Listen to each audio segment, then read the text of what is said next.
আদালতে আত্মসমর্পণ করে জামিন অপরূপার। 30শে সেপ্টেম্বর অপরূপার স্বামী সাকির আলী তাকে গ্রেফতার করা হয়েছিল। কি কারণ? পুলিশের গায়ে হাত তুলেছিলেন অপরূপা, তার বিরুদ্ধে হয়েছিল এফআইআর। আরো একটু বিস্তারিত জানার চেষ্টা করব, রানা রয়েছে আমার সঙ্গে, ডিটেল আপডেট নেব রানার কাছ থেকে। রানা।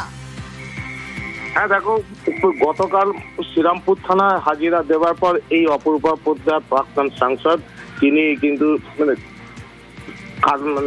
শ্রীরামপুর থানাতে তিনি যখন হাজিরা দিয়ে তারপর প্রায় 4 ঘন্টা 10 মিনিট ধরে তাকে জিজ্ঞাসাবাদ করার পর তিনি হাজিরা দিয়ে যখন চলে যান, তারপরে যাবার সময় তিনি অসুস্থ হয়ে পড়ে যান রাস্তায়। এরপর উনি বাড়ি চলে যান।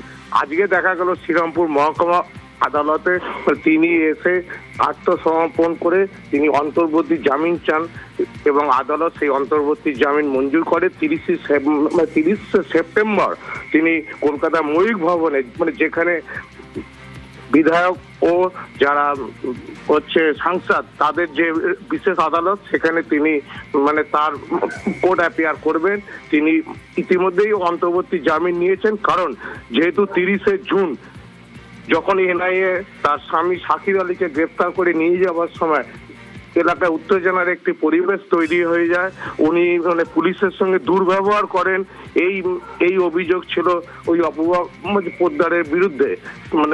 প্রথমবার হাজিরা উনি এড়ালো, কিন্তু গতকাল তিনি হাজিরা দিয়েছেন, পুলিশে যা জিজ্ঞাসাবাদ করেছেন, তারপর তিনি চলে যান। এবার আজই তিনি দেখা গেল আবার নতুন করে তিনি শ্রীরামপুর মহকুমা আদালতে এসে অন্তর্বর্তী জামিনের জন্য তিনি করেন। তারপরে শ্রীরামপুর মহকুমা তাকে অন্তর্বর্তী জামিন মঞ্জুর করে 30শে জুন পর্যন্ত। বেল গ্রান্ট করেছেন এবং এই কেস তো এখানে চলার কথা নয়। প্রসিকিউশন থেকেও যে অ্যাডিং সেকশনের প্রেয়ার দেওয়া হয়েছিল, প্রসিকিউশন থেকে যে এফআইআর এখানে পাঠানো হয়েছিল, সেগুলো actually special court MP MLA কোর্টে পাঠানোর কথা, সেগুলো প্রসিকিউশন করেনি। ন্যাচারালি আমাদেরও রাইট আছে এই যে কোর্টে প্রসিকিউশন থেকে পুলিশ, আমি প্রসিকিউশনকে সব মিলিয়ে বলছি, পিপি পুলিশ সবাইকে নিয়ে বলছি, তারা যখন এখানে পাঠিয়েছে আমরা এখানে সারেন্ডার করেছি।